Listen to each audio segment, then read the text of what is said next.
Radio சிட்டியின் பக்தி studio. நவகிரகங்கள் கோவிலில் இருக்கும். நம்ம ஏதாவது பரிகாரம் பண்ணோன்னா நவகிரகங்களுக்கு போய் பரிகாரம் பண்ணிட்டு வருவோம். எல்லா சிவன் கோவிலையும் இருக்கும், எல்லா கோவில்லையும் இப்போ நவகிரகங்கள் இருக்குது. ஆனால் இந்த நவகிரகங்களே இல்லாத புராதான சிவன் கோவில்கள், பிரசித்தி பெற்ற சிவன் கோவில்கள் நிறைய இருக்காம். இதுக்கு ஒரு ஸ்பெஷல் காரணம் உண்டுன்னு சொல்கிறாங்க. எங்கெல்லாம் யமன் சிவனை வழிபட்டிருக்கிறாரோ அங்கெல்லாம் நவகிரகங்கள் இருக்காது அப்படின்னு சொல்கிறாங்க. இப்படி பார்க்கும்போது திருவான்மையூர் மருந்தீஸ்வரர் கோவிலில் நவகிரகம் கிடையாதான். ஏன்னா அங்கே யமன் வந்து வழிபட்டாராம். திருநள்ளாறு தர்பாரண்யேஸ்வரர் கோவில்லையும் நவகிரகம் இல்லையாம். நவகிரகங்கள் இல்லாத இன்னும் ஒரு தலம் ஸ்ரீவாஞ்சியம். அங்கே யமனுக்கு முக்கியத்துவம் உண்டு. அங்கே வந்து யமன் சிவனை வழிபட்டதாக ஒரு ஐதீகம் உண்டு. அதனால தீர்காயுள் வேணுங்கிறவங்க ஸ்ரீவாஞ்சியத்துக்கு போய் வழிபட்டு வரணும்னு சொல்லுவாங்க. யமன் வந்து சிவனை வழிபட்டாரோ அந்த தலங்களில், புராதன தலங்களில் நவகிரகம் இருக்கிறது இல்லை அப்படின்னு நான் ஒரு செய்தி படித்தேன். அந்த வகையில் பார்த்தா மருந்தீஸ்வரர் கோவில் திருவான்மையூர், அங்கே நவகிரகம் கிடையாது. ஏன்னா யமன் வந்து அங்கே சிவனை வழிபட்டாராம். அதுபோலவே திருநள்ளாறுல தர்பாரண்யேஸ்வரர் கோவிலையும் நவகிரகங்கள் கிடையாது. ஸ்ரீவாஞ்சியத்திலையும் நவகிரகங்கள் கிடையாது. 4வது தலம்னு பார்த்தாக்கா திருவாவடுதுறை.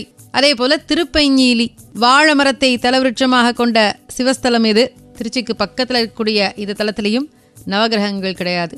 அதுபோல திருக்கடையூரில் யமனுக்கு சிவன் இங்கே மறுபடியும் உயர எடுக்கக்கூடிய அதிகாரம் வழங்கினதாக ஒரு ஐதீகம் உண்டு. இன்றைக்கி கூட பார்த்தீங்கன்னா திருக்கடையூரில் தான் போய் 60ஆம் கல்யாணமெல்லாம் பண்ணுவாங்க. சஷ்டியப்த பூர்த்தியோ, பீமரத சாந்தியோ அல்லது சதாபிஷேகமோ இதெல்லாம் அங்கே போய் பண்ணுவாங்க. ரொம்ப விசேஷம்னு சொல்லுவாங்க இல்லையா. அந்த தலத்திலையும் நவகிரகங்கள் கிடையாது. காளஹஸ்தி நம்ம எல்லாருக்கும் தெரிந்த ஒரு தலம். பஞ்சபூத தலங்களில் வாயுக்குரிய தலம் இந்த காளஹஸ்தி. இங்கே 9 படிகள் கொண்ட தங்க ஏணியில் ஒவ்வொன்றிலையும் 3 மலர்கள் பொறிக்கப்பட்டிருக்குமா. அதாவது 3x9 அப்படின்னு பார்த்தாக்கா 27 நட்சத்திரத்தை குறிக்கக்கூடியதாக அது அமைஞ்சிருக்குன்னு சொல்கிறாங்க. 27 நட்சத்திரங்களும் இந்த ஏணியில் ஆவாகனம் பண்ணப்பட்டிருக்காம். இந்த ஏணி சிவலிங்கத்தின் மேலே சாய்த்து வைக்கப்பட்டிருக்குமாம். அதை தீபாராதனை காட்டும் போது மட்டும் நம்ம பார்க்க முடியும்னு சொல்கிறாங்க. இந்த தலத்தில் பார்த்தீங்கன்னாலும் உங்களுக்கு நவகிரகங்கள் கிடையாது.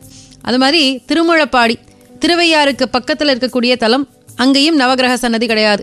இப்போ திருமுழப்பாடி திருவையாருக்கு பக்கத்தில் இருக்குது, இங்கேயும் நவகிரகங்கள் கிடையாதுன்னு பேசினோம் இல்லையா. அதுபோல் திருவெங்காடு, இங்கே இருக்கக்கூடிய நடராஜர் சிதம்பரத்தை விட பழமையானவராம். இங்கேயும் இந்த கோவில்லையும் நவகிரகங்கள் கிடையாது. அப்புறம் திருப்புரம்பியம், இந்த தலத்திலையும் நவகிரகங்கள் கிடையாது. இந்த மாதிரி இன்னும் சில தலங்களில் எங்கெல்லாம் வந்து சிவபெருமானை யமன் வந்து வழிபாடு செய்தாரோ அங்கெல்லாம் நவகிரகங்கள் கிடையாதுன்னு சொல்கிறாங்க. 40, 50லெல்லாம் கூட அந்த கல்யாணம் பண்ணுறாங்க. முக்கியமாக சஷ்டியப்த பூர்த்தியோ, பீமரசாதியோ இல்லைனா சதாபிஷேகமோ இங்கே வந்து பண்ணிக்கிறது ரொம்ப விசேஷம் அப்படின்னு சொல்லுவாங்க. இந்த திருக்கடையூரை பற்றி பேசும்பொழுது யமன் மார்க்கண்டேயனை நோக்கி பாசக்கயிறு வீசும்போது சிவன் காட்சியளித்து என்னுடைய பக்தனை எப்படி நீ ஆட்கொள்ளலாம்னு காலால் எட்டி உதைத்ததாகவும் அதனால் இரத்தல் தொழில் நிறுத்தி வைக்கப்பட்டதாகவும் இந்த தலபுராணத்திலையும் சொல்லப்பட்டிருக்கு. அதுக்கப்புறமாக யமனுக்கு மறுபடியும் அவருடைய அந்த வேலையை செய்கிறதுக்கான உத்தரவை சிவபெருமான் கொடுத்த தலம் இந்த தலம்.